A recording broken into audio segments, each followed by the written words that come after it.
بسم اللہ الرحمن الرحیم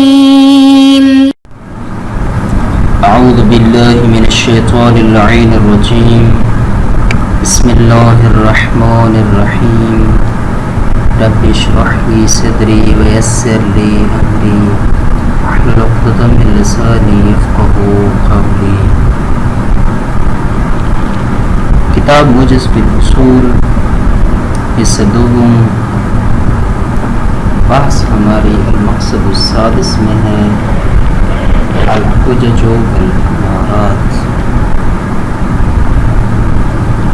الحجج حجت کی جمع ہے جس کے معنی دلیل کے ہیں، والامارات اور امارہ کی جمع ہے جس کے معنی اشارہ کے ہیں۔ اصطلاح میں تقریباً دونوں ایک ہی معنی میں استعمال ہوتے ہیں۔ اصل بحث کو شروع کرنے سے پہلے بطور مقدمہ و بطور خلاصہ درس چند معروضات عرض کرنا چاہتا ہوں۔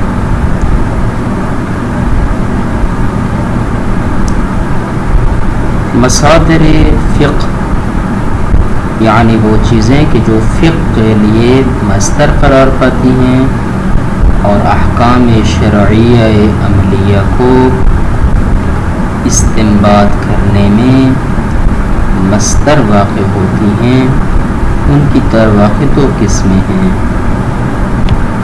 کچھ ایسے مصادر فقہ ہیں کہ جو متفقون علیہ ہیں کہ جن پر علماء اہل تسنن و علماء اہل تشیع ہر دو متفق ہیں، جن میں قرآن ہے، سنت ہے، اجماع ہے اور عقل ہے۔ یہ وہ چار منابع اصلی ہیں کہ جن کے مصادر فقہ ہونے میں فریقین کے مابین کوئی اختلاف موجود نہیں ہے۔ کلی طور پر دونوں فریقین اس پر اتفاق رکھتے ہیں، البتہ جزیات میں جا کر تھوڑا بہت اختلاف موجود ہے۔ مثلا عقل کے متعلق جزیات میں علماء اہل تسنن اختلاف کرتے ہیں کہ آیا عقل کی حجیت کی حدود کہاں کہاں تک ہے۔ ان حدود و قیود میں اختلاف موجود ہے، لیکن بہرحال کلی طور پر ان میں اختلاف موجود نہیں ہے۔ آگے جو دوسری قسم ہے جس میں مختلف فی ہیں، ان میں قیاس آ جاتا ہے اور استحسان آ جاتا ہے۔ قیاس اور استحسان ایسے مصادر فقہ ہیں کہ جن کو علماء شیعہ اور بعض علماء اہل سنت قبول نہیں کرتے۔ چونکہ قرآن، سنت، اجماع و عقل کے بارے میں آگے ڈیٹیل کے ساتھ بحث ہوگی، تو اس لیے یہاں پہ ضروری سمجھتا ہوں کہ چند ایک نکات قیاس اور استحسان کے بارے میں عرض کریں۔ استحسان کیا ہے، استحسان کی تعریف کیا ہے؟ تو اگر ہم اس کی تعریف کی طرف پڑھیں تو علماء اہل سنت نے استحسان کی مختلف تعریف کی ہیں۔ ایک ہی تعریف پر انہوں نے اکتفا نہیں کیا ہے۔ استحسان منابع اجتہاد میں بعض اہل سنت کی جانب سے بیان کردہ ایسی اصطلاح ہے کہ جس کی مختلف تعریفیں ذکر کی گئی ہیں۔ میں چند ایک کا جناب کی خدمت میں خلاصہ عرض کرتا ہوں۔ پہلی تعریف کے فرماتے ہیں، بعض علماء نے کہا ہے کہ ایسی دلیل کو استحسان کہا جاتا ہے جو مجتہد کے ذہن میں خطور تو کرے لیکن اس کی تبیین کے لیے مجتہد کے پاس مناسب عبارت موجود نہ ہو، اسے استحسان کہتے ہیں۔ بعض علماء نے کہا ہے کہ استحسان یعنی وہ چیز جو مجتہد کو اچھی لگے لیکن اس کی کوئی شرعی دلیل موجود نہ ہو، اسے استحسان کہا جاتا ہے۔ بعض علماء نے کہا ہے کہ کسی قیاس کو اس سے قوی تر قیاس سے تخصیص دینے کو استحسان کہتے ہیں. یعنی ایک قیاس جو کہ ضعیف ہے اور ایک قیاس جو کہ قوی ہے، یا ایک قیاس جو کہ مخفی ہے اور ایک قیاس جو کہ جلی ہے، تو اس ضعیف یا مخفی قیاس کو قوی یا جلی قیاس پر مقدم کرنے کو استحسان کہا جائے گا. بعض علماء نے کہا ہے کہ قیاس سے دلیل اقوا کی جانب عدول کرنے کو استحسان کہتے ہیں. چونکہ پہلے عرض کیا ہے کہ استحسان کے متعلق بعض علماء اس کو قبول نہیں کرتے ہیں، تو امام شافعی جو ہے وہ استحسان کے متعلق جو نظریہ رکھتے ہیں وہ یہ ہے کہ وہ استحسان کو منابع فقہ میں سے نہ فقط یہ کہ شمار نہیں کرتے، بلکہ جو لوگ اس کو منابع فقہ میں سے شمار کرتے ہیں ان کی مخالفت کرتے ہیں. انہوں نے اپنی کتاب الام میں اس استحسان کی بحث پر ایک طولانی بحث کی ہے، اور انہوں نے ایک رسالہ بھی لکھا ہے کہ جس کا نام ہے الرد علی الاستحسان. وہاں پر اس رسالے کے اندر انہوں نے استحسان کی ترتیب میں دلائل نقل کیے ہیں. مثلا امام شافعی جو ہے اپنی کتاب الام کے اندر ایک جگہ لکھتے ہیں کہ جب مجتہد استحسان کرتا ہے تو گویا وہ اپنی سوچ سے ایک بات اختراع کرتا ہے اور اسی بات پر پھر قیاس کرتا ہے، جبکہ شارع کے اندر شارع مقدس نے اسے اپنی سوچ کی اتباع کا حکم نہیں دیا. یعنی امام شافعی رحمۃ اللہ علیہ یہ کہنا چاہتے ہیں کہ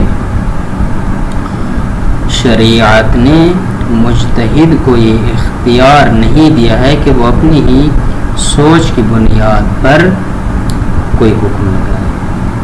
استحسان کے قائلین البتہ اس بات کا انکار کرتے ہیں اور کہتے ہیں کہ مجتہد کا قیاس اور استحسان کسی خاص دلیل شرعی کی بنیاد پر ہوتا ہے. البتہ وہ دلیل لفظاً و عبارتاً جو ہے موجود نہیں ہوتی ہے، لیکن بہرحال مجتہد کے ذہن کے کسی گوشے میں وہ دلیل موجود ہوتی ہے. یہ تو تھوڑا استحسان کے بارے میں تھوڑا سا خلاصہ. اب قیاس کیا ہے؟ قیاس میں یہ ہے کہ قیاس کو ذوات الیا بھی پڑھا جا سکتا ہے اور ذوات الو بھی پڑھ سکتی ہے. مثلا قاس یقیس و قیسن و قیاسن یہ بھی پڑھ سکتے ہیں، اور قاس یقوس قوسن و قیاسن ہر دو پڑھ سکتے ہیں. اگر ہم قیاس کے معنی کی طرف آئیں تو اس کا معنی یہ بنے گا کہ ایک شے کا اندازہ دوسری شے کے ذریعے کرنا، یا ایک شے کا تسویہ اور برابری دوسری چیز کے ساتھ کرنا، اسے قیاس کہتے ہیں.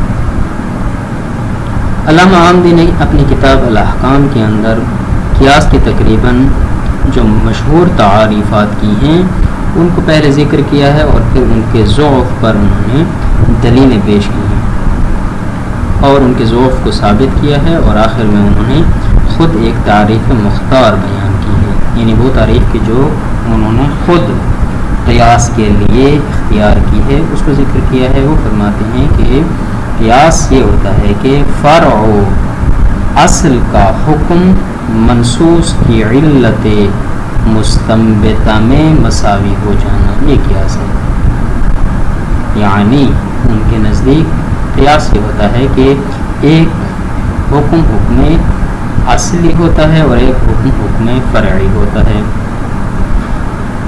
اب جو فرعی ہے اس پر شارع مقدس کی طرف سے کوئی حکم موجود نہیں ہے، لیکن جو اصل ہے وہاں پر شارع کی طرف سے حکم موجود ہے.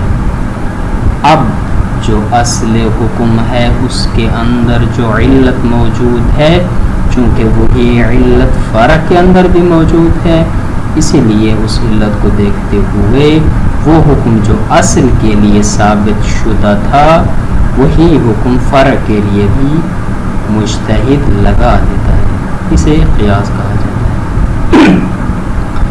اسی قیاس کو سمجھانے کے لیے ایک قرآن مجید سے مثال پیش کرتا ہوں کہ قرآن مجید میں خمر یعنی شراب کے پینے کی حرمت میں نص صریح واقع ہوئی ہے۔ خداوند متعال سورہ المائدہ آیت 90 کے اندر ارشاد فرماتا ہے اعوذ باللہ من الشیطان الرجیم یا ایھا الذین آمنوا انما الخمر والمیسر والانصاب والازلام رجس من عمل الشیطان فاجتنبوه لعلکم تفلحون۔ اے ایمان والو، یقین خمر اور خمر یعنی شراب، والمیسر یعنی جوا، والانصاب یعنی بت، والازلام یعنی پانسے، یہ سارے کے سارے رجس من عمل الشیطان، یہ سارے کے سارے گندے اور نجس ہیں جو کہ شیطان کا عمل ہیں، تو فاجتنبوہ، پس اے اہل ایمان تم ان سے اجتناب کرو، لعلکم تفلحون، تاکہ تم فلاح پاؤ۔ اب قیاس کرنے والے مجتہد نے خمر کی حرمت کی جو علت ہے اس پر غور کیا۔ اب وہ کیا پائی؟ وہ یہ پائی کہ چونکہ خمر نشہ آور ہوتا ہے اور مسکر ہوتا ہے، اسی وجہ سے خدا نے اسے حرام کیا ہے۔ اب خمر کے بارے میں تو قرآن کے اندر نص صریح موجود ہے، لیکن جب مجتہد دیگر بعض منشیات کی طرف رجوع کرتا ہے تو ان میں یہ علت موجود نہیں ہے۔ اب آیا دیگر منشیات کا استعمال جائز ہے یا جائز نہیں ہے، یہ سوال مجتہد کے ذہن میں ناچار اٹھتا ہے۔ اب جب مجتہد نے غور کیا کہ دیگر منشیات کے اندر بھی نشے والی علت اور سکر والی علت موجود ہے، تو اس نے وہ حکم جو اصل یعنی خمر کے اندر موجود تھا وہی حکم حرمت دیگر منشیات پر بھی لگا دیا۔ اسے قیاس منصوص العلہ کہا جاتا ہے۔ تو یہاں پر دیکھا جائے تو در واقع خمر اصل ہے اور دیگر منشیات اس کی فرع ہیں، اور جو ہم حکم لگا رہے ہیں وہ حکم حرمت ہے کہ جو اصل سے فرع کی طرف منتقل ہو رہا ہے۔ تو اسے اہل سنت حضرات جو ہے وہ قیاس سے تعبیر کرتے ہیں۔ تو یہ ایک چھوٹا سا خلاصہ تھا کہ جو قیاس اور استحسان کے متعلق، چونکہ قرآن، سنت، اجماع اور عقل کے بارے میں ہم آگے چل کر ڈیٹیل کے ساتھ بات کریں گے، تو میں نے کہا چلو اس کا خلاصہ ذکر ہو جائے۔ اصل عبارت کی طرف آتے ہیں کہ المقصد السادس الحجج والامارات، چھٹا ہمارا جو مقصد ہے وہ حجتوں، دلیلوں اور امارات کے بارے میں ہے۔ وہذا المقصد من اہم المقاصد فی علم الاصول، اور یہی جو مقصد ہے جو حجج اور امارات والا ہے یہ علم اصول میں مہم ترین مقاصد میں سے ہے۔ فإن المستنبت یبذل الجہد، پس جو استنباط کرنے والا ہے یعنی جو مجتہد ہے وہ اپنی کوشش کو صرف کرتا ہے، اپنی کوشش اور سعی و تلاش کو خرچ کرتا ہے۔ کیوں؟ للعثور، اس لیے کہ تاکہ وہ مطلع ہو سکے، کس پر؟ علامہ، اس چیز پر مطلع ہو سکے، اس چیز پر اطلاع حاصل کر سکے کہ جو ہوا حجت بینہ و بین ربہ، جو اس کے درمیان اور اس کے خالق کے درمیان حجت ہے۔ پس مستنبت اپنی کوشش کو اس لیے خرچ اور صرف کرتا ہے، اور مجتہد اس لیے سعی و تلاش کرتا ہے تاکہ وہ اس دلیل کو حاصل کر سکے جو اس کے اور اس کے رب کے درمیان موجود ہے۔ بس مجتہد اگر سعی و تلاش کرتا ہے اور واقع تک پہنچ جاتا ہے، یعنی جو حقیقت ہے، جو اصل میں دلیل ہے، اس دلیل کو حاصل کر لیتا ہے اور حکم واقعی کو پا لیتا ہے، فیثاب ان اصاب الواقع، اگر واقع تک پہنچ جاتا ہے تو خدا اسے ثواب عطا کرتا ہے۔ ویعذر ان اخطاء، اور اگر وہ حقیقت حال کو پانے میں، اگر وہ واقع کو حاصل کرنے میں خطا کر جاتا ہے تو ویعذر، اس صورت میں معذور ہوگا۔ یہ امامیہ کا نظریہ ہے۔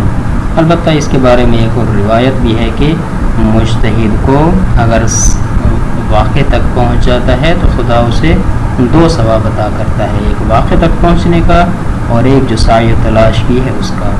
لیکن اگر خطا کر جاتا ہے اور واقع تک نہیں پہنچ پاتا تو اللہ تعالیٰ اسے جو سعی و تلاش کی ہے، جو اس نے جہد اور کوشش کو صرف کیا ہے اور خرچ کیا ہے، جو اس نے وہاں پہ وقت گزاری کی ہے، اللہ تعالیٰ اس کا اجر عطا کرتا ہے اور اسے ایک ثواب عطا کرتا ہے۔ وقد يعبر عن هذا البحث بمصادر الفقہ وادلتہ، فرماتے ہیں کہ کبھی تعبیر کیا جاتا ہے اس بحث کو، یعنی حجج و امارات کی بحث کو، مصادر فقہ اور ادلہ فقہ میں سے بھی تعبیر کیا جاتا ہے، یعنی اس بحث کو کہا جاتا ہے مصادر فقہ کی بحث یا ادلہ فقہ کی بحث۔ وہی عندنا منحصرۃ فی اربعہ، ہمارے نزدیک یہ جو مصادر فقہ یا فقہ کی جو دلیلیں ہیں وہ منحصر ہیں 4 میں، جن میں الکتاب و سنت والاجماع والعقل، ایک کتاب ہے، ایک حدیث ہے، ایک اجماع علماء ہے اور ایک عقل ہے۔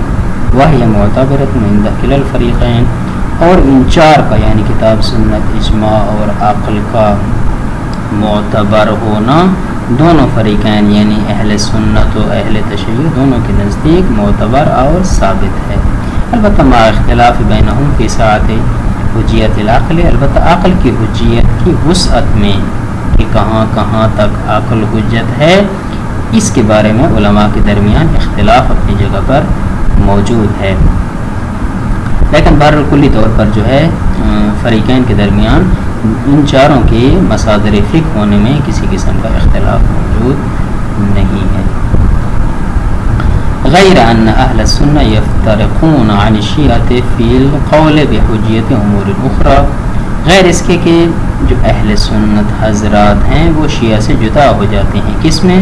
فی القول، اس نظریے میں کہ بحجیت امور اخرى، وہ ان 4 کے علاوہ بعض دیگر امور کو بھی حجت مانتے ہیں کہ جن امور کو شیعہ حضرات حجت نہیں مانتے ہیں۔ تو جب یہ حجت مانتے ہیں اور وہ حجت نہیں مانتے ہیں تو اس اعتبار سے دونوں یہاں پر جدا ہو جاتے ہیں۔